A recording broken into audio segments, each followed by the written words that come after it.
بسم الله الرحمن الرحيم اللهم صل على سيدنا ومولانا محمد وعلى ال سيدنا ومولانا محمد وبارك وسلم وصلي على رب زدنا ما رب اشرح لي صدري. نو په تیر سبق کې مونږه د دغه په باره کې د اخترونو د منځ په باره کې خبره تر کړو. د وړو کې اختر په ورځ باندې کم کارونه مستحب دي او بیا د اختر د منځ طریقه نام ویلو. نو کم احکامات چې د وړو کې اختر د منځ دي دغه احکامات د لوی اختر موږ هم په دغه طریقه باندې او د نور احکامات چې کومې شو چې لکه تکبیر ویل دی او سار د وخت پاسېدل دی او صدقه ورکول دی او جمعه ته د وخت تلل دي مسواک وهل او غسل کول او خوشبو لګول او صحیح کپڑے اغوستل دغه د لوی اختر د منظر لپاره هم دي خو څو خبرې دي پای کې فرق دی لکه مطلب د سحر چې جمعه ته ځي نو په وړو کې اختر کې په پرو باندې تکبیر وي تکبیرات په پرو आवाज سره وي خو چې په لوی اختر کې ځي جمعه ته نو په اوچت आवाज سره وي دغه شانته نماز پخین دغه د اختر د مون سیره نه د دې په نسبت باندې لکه لک د وخت کول پکار دی د لوی اختر دا او د وړو کې اختر لک په متأخر سره د وړو کې اختر مون سره د وزر د وجه نه پاتې شونه یو ورځ کولای شي او دغه د مون سیره د لوی اختر د مون دوه ورځې بعد هم کولای شي لکه مطلب په 10 علاجم کولای شي په 11 کولای شي په 12 کولای شي همدا وي احکام عید الاضحى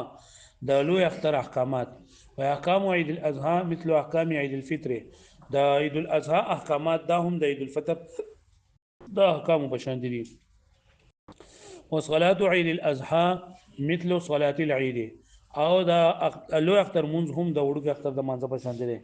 الا انه يؤخر الاكل عن الصلاه في عيد الاضحى وباوړو کې اختر کې منګه د مانځنه مخه خوراک کول جن مستحب دي او بلوي اختر کې د مانځنه ورستو خوراک کول جن مستحب دي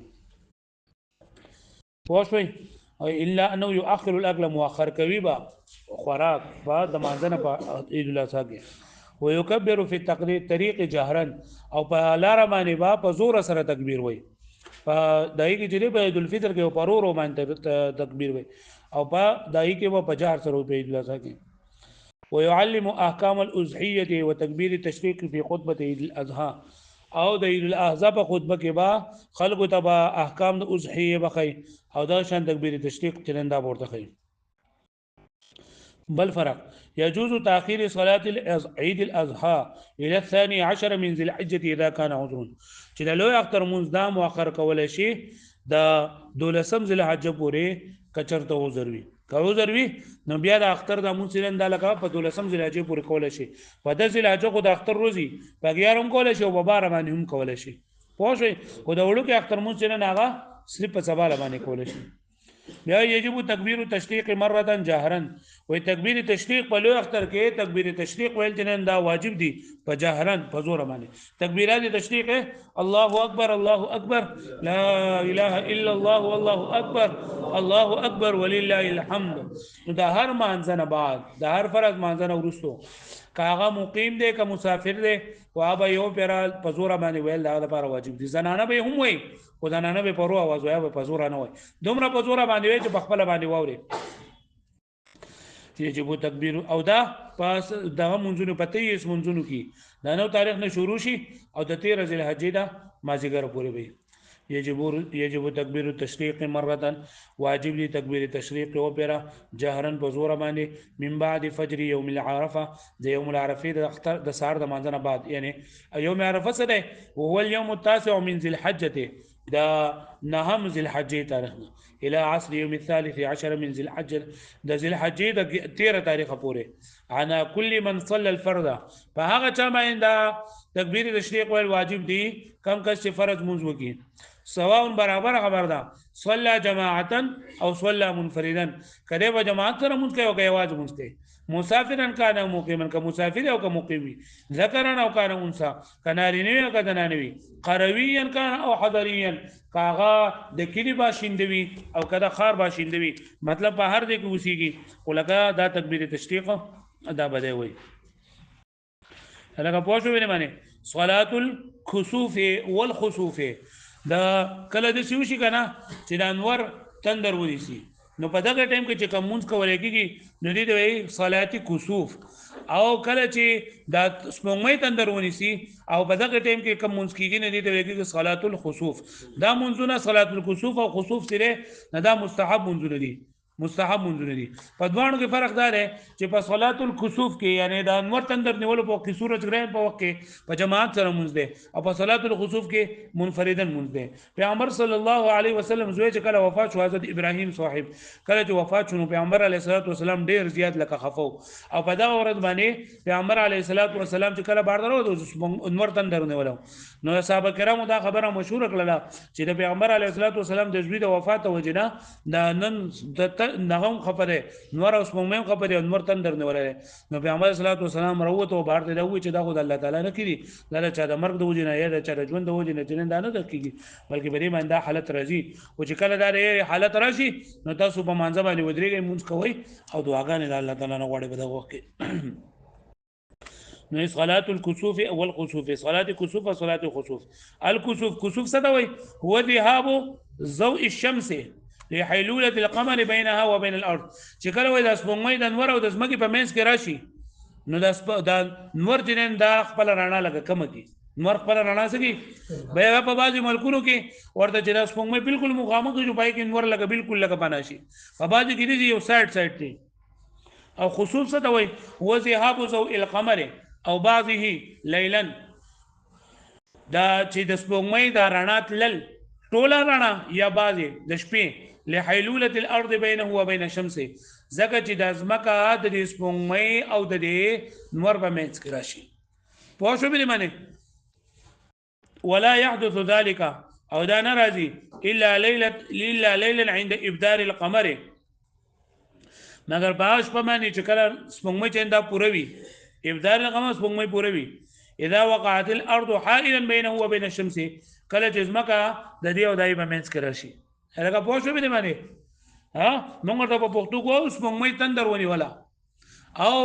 نور تندر ونی ونو تندر دغه سورج ګرهن او چاند ګرهن پوه شو به معنی دا د څه دا خو ګرځي کنه زمون خدای لغه چې لکه ازمکه چې دا ګرځي الله تعالی و شمس تجري لمستقر لها نور په خپل مدار کې ګرځي سپوږمۍ والقمر قدرناه منازل سپوږمۍ په خپل مدار کې ګرځي دا شمسمکه چې دا هم ګرځي دا یو سیاره ده نو چې کله دا ګرځي او د سپوږمۍ د نور او د ازمکه مېز راشي ناغه نور چې دا بینور شي او کچره د سپوږمۍ د نور د ازمکه د سپوږمۍ او د نور په مېز کې راشي نو د سپوږمۍ بینور شي واجب نه معنی نو دغه بینور کېدو ته ګرهن وي تندر نیول وي نو په دغه ټیم کې پیغمبر علیه الصلاۃ والسلام مونږ کړه لري صلاه الكسوف او صلاه الخسوف وصلاه الكسوف والخسوف صلاه الكسوف وصلاه الخسوف من الصلوات المشروعه دا صلاه مشروعه دي یعنی جایز کړی شوی دي سبب د وجنه يلتجئ فيها المسلم الى الله عز وجل چې په دې کې به التجا وکوي فریاد وکوي بندا الله تعالی ته یعنی بدل مونږ کې به بندا الله تعالی ته خپل عاجزي خپل محتاجي دا ورته پیش کوي ته ول استا کتاب کې نشته ان يكشف البلاء چې الله تعالی دا مصیبت لريږي او يعيد الضياء او دا رڼا چې بیا راولي پوه شو دې کې بنده چې الله تعالی ته سوال کوي وروى البخاري رحمة الله عليه او روایت نقل کړه امام بخاری رحمة الله عليه عن ابي بكر رضي الله تعالى عنه انه قال جاء فرمایلی خسفت الشمس على عهد رسول الله صلى الله عليه وسلم نبی پیغمبر علیه الصلاۃ والسلام و زندګۍ کې نور تندر ونیو فخرج يجر رداءه پیغمبر علیه الصلاۃ والسلام خپل پرتوک راکودو په دام پسې یعنی خپل لنګ راکودو صادر ردا صادر خپل صادر راکودو حتى انتهى الى المسجد تر دې چې جمعه ته راورسېدو وثاب او راجم شو خلق وثاب الناس اليه وخلقهم راجم شول یعنی خلکو چې دا ګوره قیامت ته کلاسي چلې چې انور د سی بینور شو نو فصلى بهم ركعتين پیغمبر علیه الصلاه والسلام هغه ته 2 رکعات منځ وکاو او فنجلت الشمس انور چې نه دالکه هغه خپل رڼا چې نه بیا صحیح کړل نو رڼا یې واپس کړل نو فقال پیغمبر علیه السلام فرمایل ان الشمس والقمر بشک د انور او سپوږمۍ آیتان من آیات الله تعالی دا الله تعالی د نخونه نکړي وانهما لا ينخسفان او بشک دا نبی نور کیږي لموت احد ولا لحياته دا چا د مرګ او دا چا د ژوند وجنه لکه ما تاسو ته ویل کنه چې په دغه ورځ باندې حضرت ابراهيم صاحب چې دا وفات شو نو خلکو چې دا د دې د وجنه دا انور تندل ولله نو بیا سلام فرمایل چې دا خدای الله نه کړي دا چا د مرګ او د ژوند سره نه کیږي ولکن يخوف الله بهما عباده لیکن الله تعالی د دې په ذریعہ سره خپل بندگان یروي فاذا كان ذلك پس کله چې دا حالت راشي فصلوا حتى ينكشف ما بكم نو تاسو مونږ کوی در دې پورې چې دا حالت تاسو نه لړ شي نو دې دا معلومه شو چې دا سورج ګرین په وخت کې 2 رکعات مونږ کول چې دا مستحب دي په جماعت سره مستحب دي په جماعت سره واښوي او په دې کې قراءت په زور باندې ویل دي کو سیدی دا بګي وګدي بګي يسن عند كسوف الشمس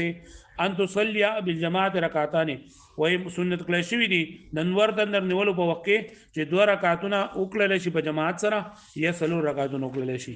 تسن الجماعه سنه مؤكده في كسوف الشمس او په انور تندر نیولو په وخت کې دا جماعت دا سنت مؤکد ده واښوي په سنت مؤکد دی دا انور تندر وکړل خو ولا تسنو او ندی سنت کړی شوی جماعت فی خسوف القمر دا سپوږمۍ تندر نیول په وخت کې ځکه دا سپوږمۍ چې تندر نیسي نو دا شپې خلک آرام کوي ودی نو په دې کې جماعت مستحب نه نه او جماعت کې سنت نه نه نو په نور تندر نیول په دا سپوږمۍ تندر نیول په وخت کې جماعت مستحب نه نه خاص سره بزن خپل منځنده بګي په خپل کور کې ولا تسن الجماعه او جماعت نه سنت فی خسوف القمر پس پنګوي تندر نیولږي بل یصلی الناس فرادا بدون جماعت بلکې خلق به یواز ځان منسکي بغیر د جماعت نه عند خسوف القمر د پنګوي تندر نیول په وخت کې ليس في صلاة الكسوف اذان ولا اقامه ولا خطبه بل ينادي الصلاه جامعه فسورج ګرهن په وخت کې کومز په جماعت سره کیږي دایره پر اذان دایره پر اقامت او د خطبه د اسم نشته بلکې صرف دا ویل کېږي چې الصلاه جامعه اي الصلاه جامعه معنا منځ د یار دی راځي دا اعلان بوشي يسن للامام الامام د بار سنت داري ان يطول القراءه چې قراءت په سورج ګرین په وخت کې کوم کې په دې قراءت وګد وږي والركوع والسجود او رکوع سجدي به وږي په صلاه الكسوف لکه پوه شو به باندې بیا اذا فرغ الامام من الصلاه کله چې امام نماز نه فارغ شي نو اخذ يدعو شروع بشي چې دعاګانې بغواړي والمقتدون يؤمنون على دعائه او مؤمنان به هغه دعا باندې امين وي حتى تنجلي الشمس تر دې پورې چې د انور روخانه شي یعنی د انور تندر نیول پریدي نو دا پورې دعاګانې غواړي صلاه الاستسقاء دا هم یو د سمون دی چې دا کله باران نه کیږي اوقات سالوي استسقاء تصویری سین او تا د طلب د پارازي سقي یعنی طلب د الله تعالی نه د اوبو کول د الله تعالی نه اوبو غوښتل نو کله چې په یوځای کې سوکړوي او بارانونه نه کیږي حالات خرابي نو په دغه وخت چې کومونځ کولای کیږي نه ایت صلاه الاستسقاء وي دا د پیغمبر صلی الله علیه وسلم نه دا مستحب دي خو د امام صاحب رحمت الله علیه باندې د صلاه الاستسقاء سنت نه ده او چې بس صلاه الاستسقاء لپاره بس دعاګانې بغواړي او د نور امامانو باندې دا چې لکه 2 رکعات مونږ وکړي او 2 رکعات کې په زور باندې قرات په وګت قرات په وي او بوډاګان او زنانه ماشومان دا برزان سره وباسي ساروي بر وباسي او بل چې خرابې کپڑے باغوندي سړی کپڑے باغوندي چې الله تعالی د رحم وشي او د خلک به توبه وباسي چې توبه وباسي نو الله تعالی به باران وکي دا مخکې روزو کې په سعودي عرب کې لکه باران نه کېدو نو په هغه کې حکومت اعلان وکړ ټول خلکو ته وي تاسو چې نن د صلاه الاستسقاء وکړئ په مکه مکرمه کې په مدینه منوره کې په ټول ځایونو کې مونږ شول چې سهار مونږ شو ماسپخین نه بعد الله تعالی باران تیندا وکړو نو منګه دغه ابل لای ادب د دی راځي اوس پراشي چې صدقه ورکې ګناونه به توبه وباسي او مونږ خلکاسه خانپوري کو دل سوکراجیم نه پروس کالو به ځای کې شو موږ به ځای کو خودونه خلک ورته نو راغله سلام د مدرسې راکته نو شو سپو کنه پکاره چې ټول خلک راوځي نالو الله تعالی بیا چې نه دابا دا رحم فیصله کوي صلاه الاستسقاء څه ته په خپل باندې وي روا ابو داود رحمه الله فی سننه و امام ابو داود رحمۃ اللہ علیہ په خپل سنن کې نقل کړی دي ان عبد الله ابن عباس رضی الله تعالی عنہ ان النبي صلى الله عليه وسلم صلى في الاستسقاء ركعتين صلاه العيد چې پیغمبر علیه الصلاۃ والسلام د استسقا لپاره 2 رکعات مونږ کړه دی لکه څنګه چې 2 رکعات مونږ د اختر د منځ لپاره کړه دی د قشنګری لپاره. استسقا څه ته وایي؟ استسقا هو طلب عباد السقي من الله، چې غختل د بندګانو دي اوبه د الله تعالی نه عند الحاجه الى الماء، کله چې د خلکو حاجت وي اوبو ته، یعنی کله چې د خلکو اوبو ته حاجت وي نو په هغه وخت کې د الله تعالی نه د اوبو طلب کول د استسقا وي. وقد ثبت ان النبي صلى الله عليه وسلم استسقى فدعا الله تعالی، چې دغه پیغمبر علیه الصلاۃ والسلام طرف د اوبو کړه شو جو دعا د الله تعالی پیغمبر سلام دعا وکړه. پیغمبر سلام خطبه کوله کنه، بدیږي یو کس راغی پیغمبر سلام ته صحابي وی چې پسلونه ټول دبا شو، زناور چې دا ټول لکه دغه نه خراب شول او بارانونه نه کیږي. په دغه ټایم کې پیغمبر علیه الصلاۃ والسلام په خطبه کې دعا وکړه، چې دعا وکړه داغې نه بعد پیغمبر علیه الصلاۃ والسلام چې کله د جمعه نه نو خلک راوته باران شو، دومره باران و کم کس چې دوی چې دعا وکړه وای سیټ ته ولاړو پیغمبر سلام چې کولی دو کنه مسکه شو ویلاول چې دعا وکړه چې باران شو جوړ اوس وای دا سیټ ته ولاړ په باران کې تللی شي. یو هفته مسلسل په مدینه منوره کې بارانونه وشول. دغه صحابي چې بیا آینده جمعه بیا پیغمبر سلام خطبه کوله، دا صحابي راغی الله رسول صلی الله علیه وسلم کورونه د خلکو خراب شول او کورونه د خلکو راساسي پسونه خراب شول، بارانونه ډیر دي، دعا وکړه چې الله دعا باران ختم کړي. پیغمبر صلی الله علیه وسلم دعا وکړه اللهم حوالينا ولا علينا، بار چې خلک راوتن نور راغتل او باران ودیدل. پیغمبر صلی الله علیه وسلم معجزه نو یاغه پیغمبر صلی الله علیه وسلم دعا کړی. لا تسن صلاه الاستسقاء جماعه عند الامام ابي حنيفه رحمه الله عليه، د امام ابو حنیفه رحمه الله علیه باندې د صلاه الاستسقاء لپاره صلاه الاستسقاء د سنت نه ده او هغه چې دعا وکړي. وقال الامامان ابو یوسف و محمد رحمه الله، او دوی امامان چې امام ابو یوسف او امام محمد رحمه الله علیه فرمایي چې ان الامام يصلي بالناس ركعتين، چې امام به خلکو د 100 رکعات مونږ کوي 2 رکعات يجهر فيهما، او په دې کې به جهر وکړي، مطلب دا کنه چې دا تلاوت نه دا په زور باندې وي. ويخطب خطبتين بعد الصلاه، او دا مانځنه صبح 2 خطبه وي. يستحب مستحب کله شوی ان يخرج الناس الى خارج العمران للاستسقاء، چې خلک د آبادین بهر دروځي د استسقاء لپاره 3 ايام متواليات، 3 ورځې پر لپسې عمران د آبادی د ویل کېږي، وې د آبادین او بهر ډاک ته بروځي او د سي ټانګ یاغي ته بځي د دې ته بځي چې کولا هوار میداني آج دې ته بځي لکه دلته کې جدا ګراسي ګراوند نه بدی کې جوړیږي. ويستحب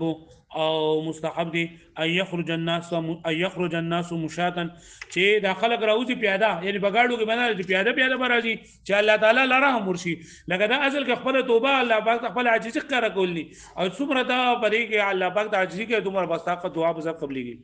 مشاتا پیاده برازي فی ثياب خلقه، په دا زړو کپړو کې خو غسیلت نه زړې کپڑے به ځل شي پاک به لکسکا بني، او مرقعه یا با آی کپڑے دي چې پای کې به پیوندونه لګول شي، مرقعه پیوندونه به لګول شي. متذللین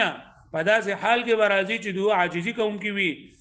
متواضعين او عاجزي خشوع کوونکی، خاشعين لله تعالی، ناکسین رؤوسهم او خپل سرونه به خطا کړي او دې په محتاجۍ کې او په دې حالت کې الله تعالی ته راضي. يستحب للناس ان يتصدقوا كل يوم قبل الخروج للصلاه، د خلکو لپاره مستحب دي چې هر ورځ دوه روزي جمعه ته د استسقا لپاره روزي د جمعه کې صدقه ورکړي. کذا يستحب لهم ان يصوموا، دا لږه مستحب دي دوه لپاره چې روزي ونیسي. يستحب ان يكثر الاستغفار من الذنوب، او مستحب کله شي دي چې په دغه ورځ باندې د ګناهونو استغفار بخښنه طلب کړي. يستحب مستحب کله شي دي ان يخرجوا معهم الدواب، چې راوځي بر دو سره ساروي، یعنی ساروي هم د دان سره راوباسي چې لکه الله تعالی رحم ورشي. او شيوخ الكبار او بوډاګان، ډیر بوډاګان چې هغه هم راوړي چې الله رحم ورشي، ول اطفال او ماشومان براولي چې الله رحم ورشي. يقوم للامام للدعاء، وبدريږي امام د دعا لپاره مستقبل القبلة، قبله ته به مخ کړي، رافعا يديه او خپل لاسونه چرنده به اوچت کړي به ابو دعاګانې واړي. ويؤمن المقتدون على دعائه، او مقتدیان به ابو دعا باندې امين بوي. مستقبل القبلة چې هغه دغه به هم دعا الله تعالی د قبله طرف ته مخ کړي. يقول الامام في دعاء، امام ابو دعا کې دا وایي اللهم اسقنا غيثا مغيثا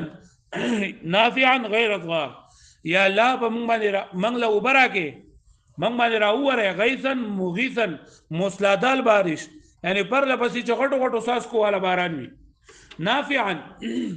غیر صغارین چې هغه باران موږ له نفع راکوونکی وي او موږ له نقصان راکوونکی نه وي ضرر راکوونکی نه وي عاجلا غیر عاجل او دا باران زر راشي موږ ته هغه ودار نه وي یعنی نیټه دار نه وي بلکې چې اوس موږ دعا غواړو یا الله موږ له وس راکې عاجل معنا چې هغه نقد وي ودار نه وي ودار معنا یعنی چې نیټه دار نه وي اللهم اسقي عبادك یا الله خړو کې خپل بندگان خړو کې معنا او به وس کوي او به ور کې خپل بندگان لرا وبهائمک یا الله خپل زناور له ور کې وانشر رحمتک یا الله خپل رحمت خور کې واحيي بلدک المیت او یا الله دا بنجرز مکه تازه کې د فصل قابل کې اللهم انت الله یا الله تزمن الله لا اله الا انت لا اله الا انت نشتر لا بغیر ثانا الغنی یا الله تبي پروايي ونحن الفقراء او یا الله مونږ ته محتاج یو انزل علينا الغيث یا الله ته مونږ باندې باران نوره وجعل ما انزلت لنا قوه وبلاغا الى حين او یا الله سچ ته مونږ راکړی دي او سچ ته مونږ راکې دای کې مونږ د قوت او رسیدل راکې د مقرر وخت په پورې الله مونږ هغه ته ورسې هغه پوښتنه ویلې باندې نو دا د ژوندو د منځونو او د هغه طریقو اوس به خیر سره کتاب الجنایز به شروع کیږي د جنازې د منځونو او د دې وباسي د